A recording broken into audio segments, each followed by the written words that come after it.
It's better to leave time for you guys to ask questions, and you'll each learn from each other by asking questions. Sometimes the things that you might not have thought of or whatever else. So that's why I actually like to keep it pretty short.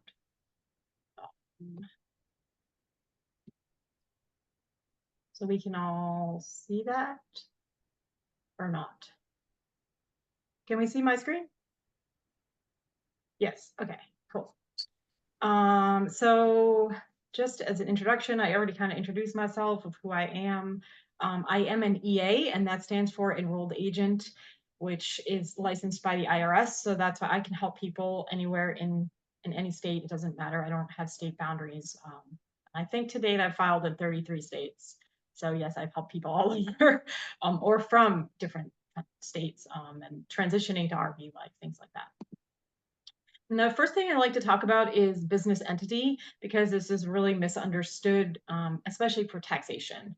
So, business entity is really a legal structure, and it's what you're going to register when you register with the state, wherever that may be. And I'm not going to go into which ones are the best because there is no best. It's really what fits your situation at the time, and how your business is structured is an individual thing. I can't say there's one right way. But it impacts, who owns it, how you operate it, and the last thing, what we're kind of here to talk about, is taxation, and that's really what I wanted to dive into. So we have the sole proprietor, the LLC, partnership, corporation. I'm sure as business owners, because you guys all said you have businesses, have heard these terms or operate as one of these already. So you're comfortable or familiar with them.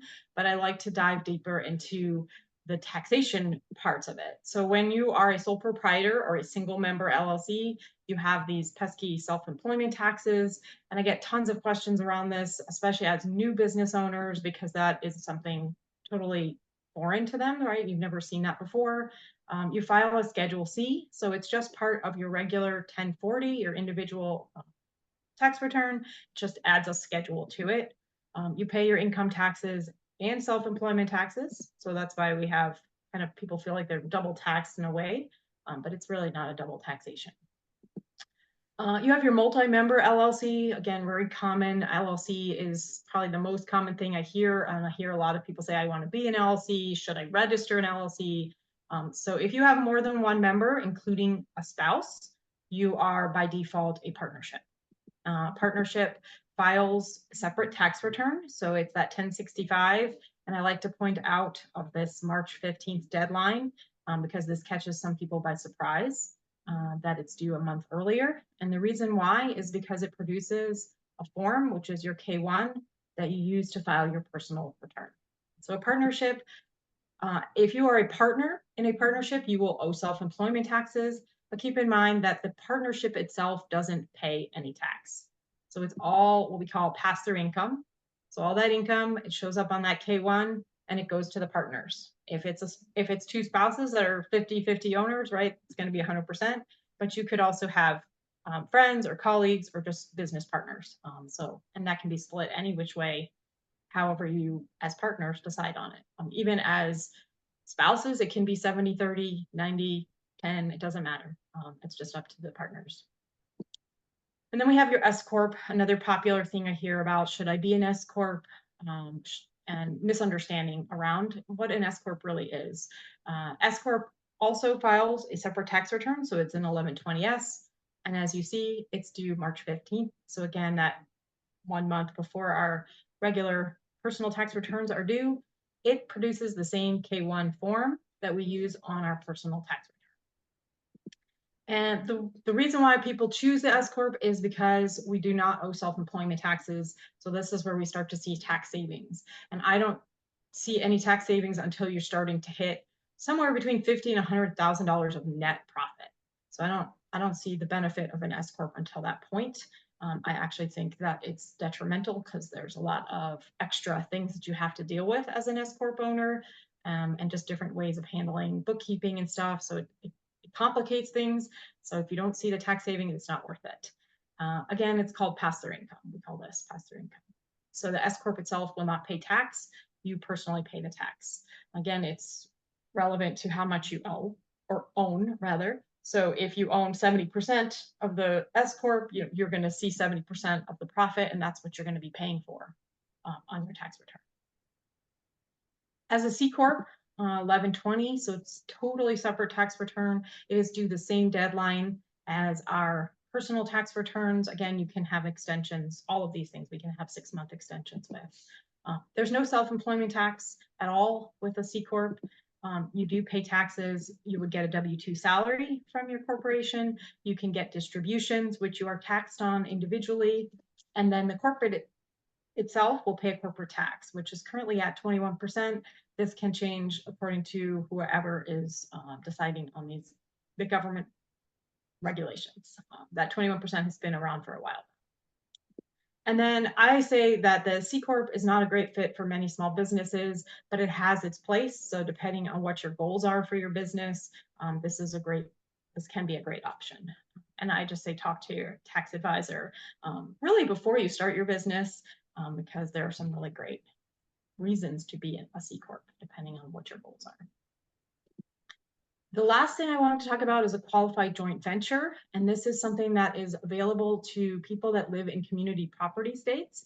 And especially as RVers, this is popular because Texas is a community property state. You cannot have an LLC. You just have to be doing business as you're operating as your own legal names. And it has to be only the spouse that are members, right, that are operating this business. So in this case, you do have self-employment taxes, but you would have 2 Schedule Cs. So one for each spouse, and they each get 50%, and it's just an even split down the income and expenses. Super easy. It keeps it a little simple. A lot of people ask me about this, and it's not available unless you live in that community property state. And of course, you're still responsible for income taxes, as with all of these are.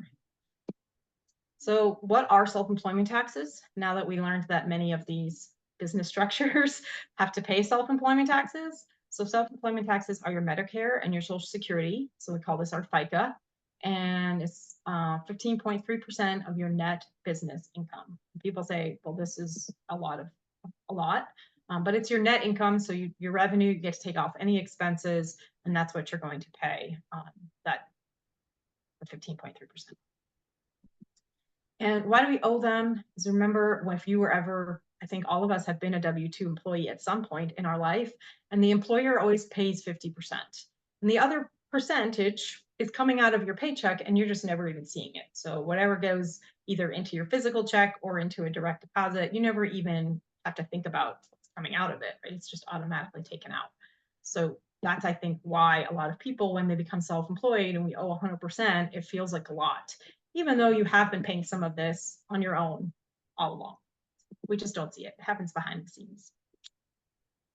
If you owe self-employment taxes, if your income is greater than $400 for your business, which I think most people are, we call freelancers, independent contractors, whatever terms you want to use, small business owners, sole proprietors, and the partners in a partnership. And you can see the thing that's left out here is any S Corp or corporation owner would not owe these.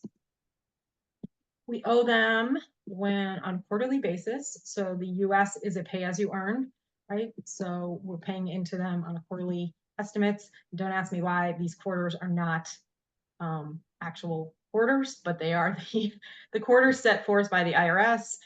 So the first one is actually due April 15th. And yes, that's the same day as tax day, and it can hurt for some people, but if we prepare, then I think it's doable. And then we got June, we've got September, and that January. So that January would be for the final payment for the previous year. And keep in mind, I think we all know these dates can vary. They're a holiday, if there's a weekend in there, they're going to be pushed back. So we have to pay, our estimated payments will be for federal and state. So keep in mind, if you do have a state return, if you have obligations, that you do still owe estimated taxes to that state. And this is going to cover your income tax and your self-employment tax. So that's what we're going to, when we estimate, we're going to pay and keep up with that. And if you don't want to owe penalties, you will owe penalties if you don't pay enough. They call it an underpayment penalty. But if you pay at least match the 100% of the previous year or 90% of what you owe in the current year, or owe less than $1,000, then you will not get an underpayment penalty. So that's really something that I work individually with my clients to make sure that they're keeping up with their estimated payments, and that there's no surprise at tax time. And it's not all of a sudden, hey, you owe $10,000 that they weren't prepared. And just a quick example, really, really basic. If you have revenue 75,000 and your expenses are at 25, right? We have a net income of 50. So your self-employment taxes are going to be 7,650. And I can tell you there are sometimes some instances where people will owe self-employment taxes and not actually owe income tax because their income is low enough that they maybe have credits or something if you have children or whatever. And so you still owe the self-employment tax, but you don't have income tax. Just keep that in mind. And then I'm really, like I said, I kept this really, really short. Fire my, okay, well, we have, sorry, I don't know why that was repeated. I left a lot of time for questions. I know I talked to Kimberly a little bit before to just kind of get an idea of what you guys kind of asked questions about. So that's why I covered what I did. But I really wanted to open it up and let you guys ask questions because that's, like you'll learn more than me just sitting here talking.